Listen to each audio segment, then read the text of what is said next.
안녕하세요. 한방재활학과 전문의 신현태 원장입니다. 불면증 때문에 고생하시는 분들 참 많으시죠. 수면제에만 의존하다니 왠지 좀 찜찜한 기분이 있으시고, 그렇다고 그냥 또 버틸 수는 없으시고, 불면증이 지속되는 것은 잘 아시는 것처럼 비만을 비롯한 대사장애는 물론 면역계통의 이상, 치매나 뇌졸중 등의 심각한 질환의 발생과 연관되어 있기 때문에 한의학적인 방법이든 서양의학적인 방법이든 치료와 관리를 잘 하지 않으시면 안 됩니다.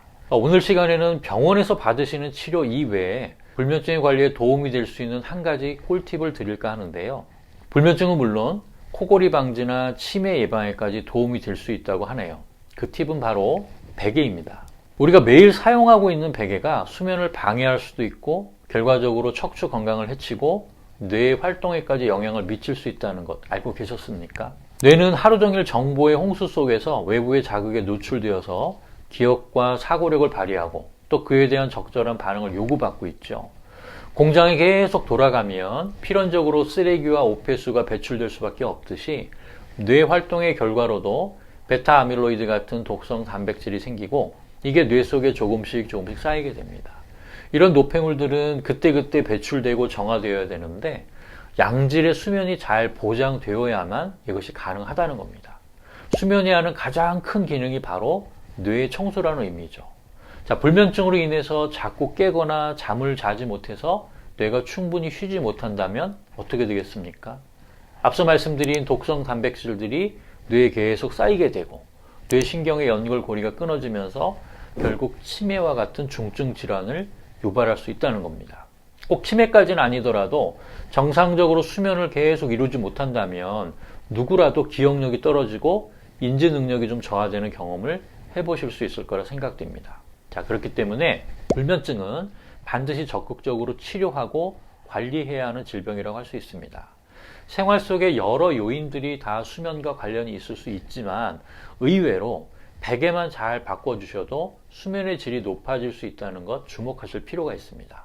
그래서 오늘 이 영상에서는 좋은 잠을 유도해 줄 수 있는 베개의 선택법과 사용법에 대해서 말씀드립니다. 사람은 직립보행을 하면서 경추, 흉추, 요추가 커브를 형성하고 있는데요. 누워서 잘 때도 이 커브를 적절하게 잘 유지해 주도록 보조해 주는 것이 필요하기 때문에 베개가 직접 닿는 목 부위 형태가 중요하다고 할 수 있습니다. 즉 경추의 정상적인 만곡인 앞으로 볼록한 C자의 커브를 잘 유지해 주는 베개가 숙면에도 도움이 되고 뇌에도 좋다고 할 수 있는 것이죠. 고침 단명이라는 말 들어보신 적이 있으시죠? 베개의 높이가 높을수록 수명이 짧다는 말입니다. 제가 아주 어렸을 때 시골에 갔을 때 일인데요. 초등학교 꼬맹이였던 제가 할아버지가 쓰시던 딱딱한 목침을 베고 자야 하는 상황이 있었습니다. 딱 베고 누웠는데 이거 목이 앞으로 완전히 꺾여서 도저히 잠을 잘 수가 없는 거였습니다. 목이 앞으로 꺾이니까 경추의 C자 커브가 완전히 무너져 버리고 역C자 형태로 그렇게 만들어진 거죠. 너무 불편해서 목침을 치워버리고 수건을 말아서 베고 잤었던 그런 기억이 있습니다. 자, 그런데요. 그렇다고 해서 베개가 그럼 무조건 낮으면 좋다. 이것도 아닙니다. 혹 늘 옆으로 누워서 자는 습관이 있는 경우라면 어깨의 높이를 고려해서 경추가 옆으로 꺾이지 않도록 적절한 높이가 있는 베개가 필요할 수 있고요. 평소에 심폐기능이 약한 분들의 경우는 상체가 살짝 높게 유지되는 수면 자세가 심폐기능을 건강하게 유지하는 것에 도움이 되기 때문에 리클라이닝 침대와 같이 조절이 되는 침대가 아니라면 베개를 잘 활용하셔서 전체적으로 상체를 살짝 높이는 것이 도움이 될 수 있습니다.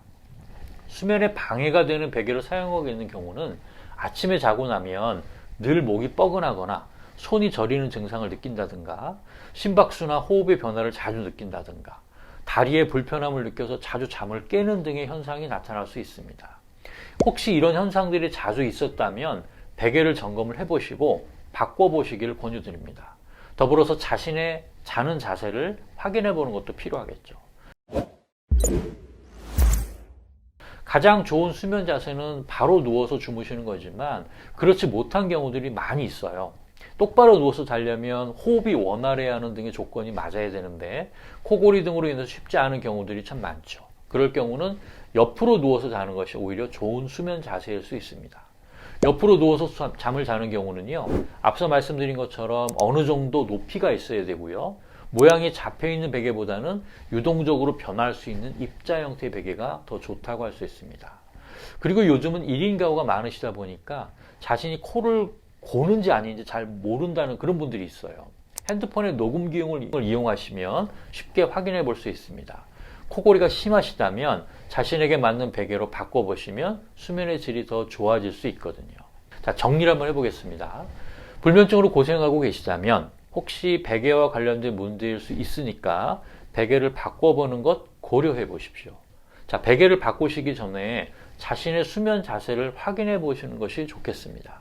코골이 등이 문제가 되는 분들은 옆으로 누워서 주무시는 것이 더 바람직한데 이때 베개의 높이가 조금 높아야 하기 때문에 모양을 바꿀 수 있는 그런 형태의 베개가 더 좋겠습니다. 간단한 내용이지만 꼭 점검해 보셔서 늘 꿀잠 이루시기를 바랍니다. 감사합니다.